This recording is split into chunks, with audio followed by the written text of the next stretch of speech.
في عائلة من عامة الشعب، رب الأسرة يعمل مدرسا، والأم ربة منزل ومربية ل6 أطفال. يعيش الجميع في مقاديشو في الصومال، يعيشون كأي عائلة أخرى، ينظرون إلى المستقبل بأمل وانتظار.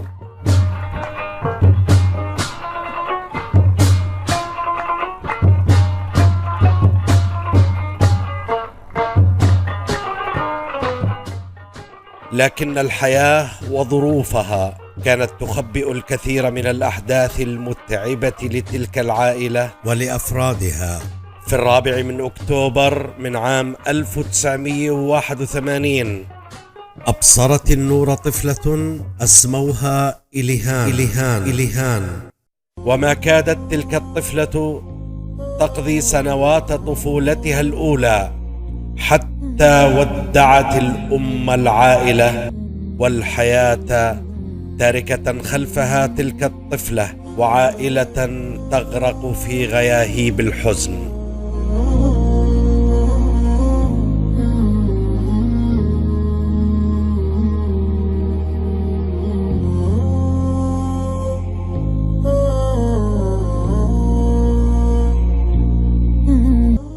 وتزداد المسؤولية على الوالد ليتكفل هو والجد الذي كان يعمل في قطاع النقل البحري مسؤولية رعاية تلك الطفلة التي فجعت برحيل أمها في بواكير طفولتها.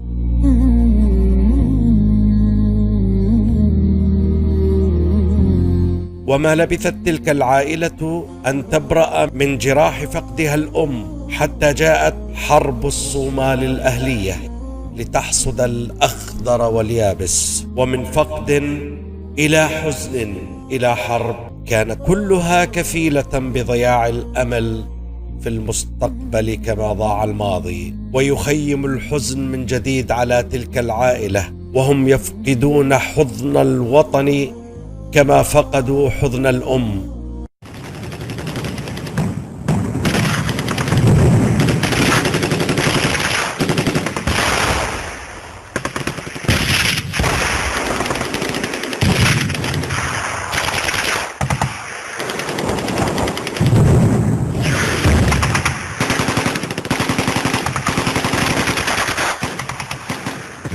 ويروا في أم أعينهم وطنهم يضيع قطعة في عشية وضحاها.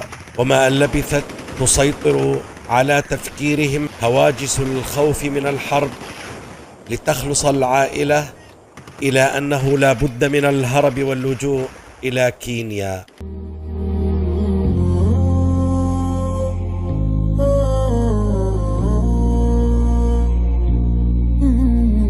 وتلكأ جراح الأحزان من بعد فقد الأم، ويخيم الحزن من جديد على تلك العائلة وهم يفقدون حضن وطنهم كما فقدوا في السابق حضن الأم، وهم يرون في أم أعينهم وطنهم يزداد دمارا وخرابا يوما بعد يوم.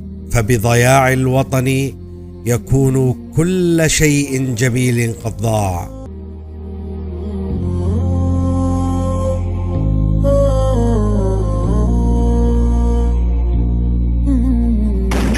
وأزف الرحيل وجاء النذير بأن انجوا بأرواحكم قبل فوات الأوان. مضت الأيام خلف الأيام والشهور خلف الشهور، وباكتمال رباعية السنين في اللجوء بدا يلوح في الأفق بصيص أمل ليبدد عتمة الخيم التي باتت لا تقوى على هجير الشمس الحارقة والرياح الجافة. فجاءت الهجرة لتتمم عقد الفقد فالحزن فالحرب فاللجوء. فشقت الأسرة طريقها فوق الأطلسي إلى عالم غريب مجهول لتحط رحالهم في مقاطعة أرلينغتون في ولاية فرجينيا في الولايات المتحدة الأمريكية.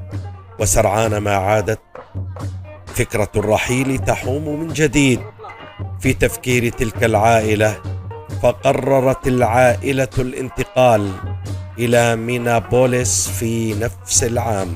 وسرعان ما انخرطت ابنة 14 ربيعا في تعلم اللغة التي أتقنتها في شهور قليلة، وهذا ما أهلها لحضور الاجتماعات التي كان جدها يعقدها للعمل بصفتها المترجمة الخاصة والفورية له. وسرعان ما تسلمت مسؤولية الأنشطة الطلابية في مدرسة أديسون الثانوية.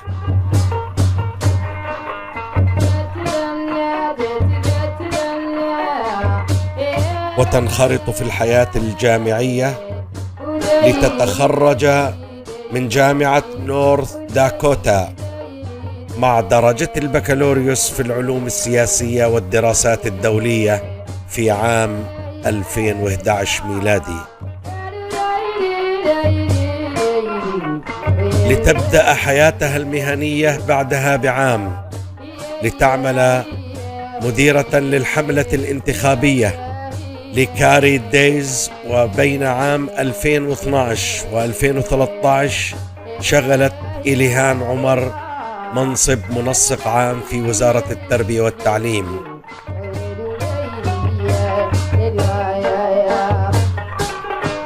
ثم عملت لصالح الحملة الانتخابية لأندرو جونسون، وعملت كمساعدة له حتى عام 2015. وبين هذا وذاك تتعرض إليهان في عام 2014 لهجوم من قبل 5 أشخاص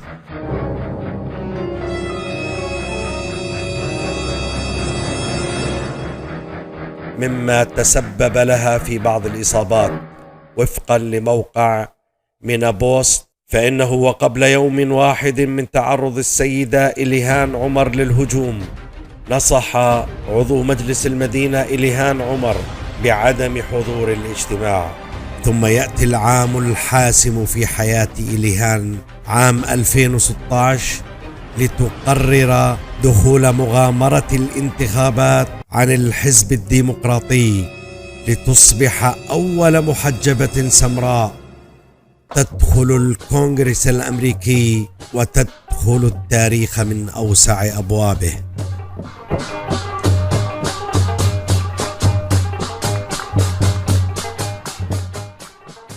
The first woman of color to represent our state in Congress. The first woman to wear a hijab to represent us in Congress. The first refugee ever elected to Congress.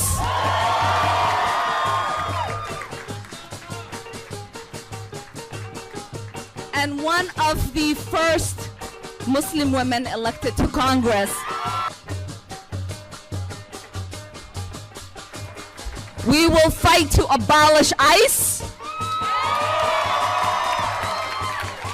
keep families together, protect refugees, protect women's right to choose, and fight against climate change. هذه هي إليهان عمر في سطور ما قبل الكونغرس الأمريكي. أرجو الاشتراك في القناة وتفعيل زر التنبيهات. دمتم بخير وإلى لقاء جديد. هذا سلام الله عليكم.